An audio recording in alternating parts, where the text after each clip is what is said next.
பாப்பு வந்து என்னை பார்க்கணும் அப்படின்னு சொல்லி ஆசைப்பட்டா. அதனால தான் நான் வந்து அம்மா வீட்டுக்கு போயிட்டுருக்கிறேன். ஏன்னா வந்து வெள்ளக்கோயிலில் ட்ராப் பண்ணிடுவாப்புல. நான் வந்து பஸ்ஸில் போகிறது அங்கே பிளானு.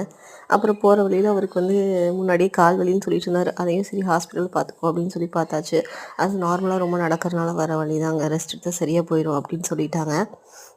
ஊருக்கு போனதுக்கப்புறம் நானுமே வந்துட்டு எனக்கு கொஞ்சம் பல்லு வலி இருந்தது. ரெகுலராக பார்க்குற டென்டிஸ்ட்கிட்டயே பார்த்துக்கலாம் அப்படின்னு சொல்லிட்டு நானும் அங்கேயே போய் டென்டிஸ்ட்டை பார்த்துட்டு வெளியே வந்து நின்று பார்த்தோன்னா ஃபுல்லாக நகை கடையாங்க. அந்த பரிசை ஃபுல்லாக நகை கடை.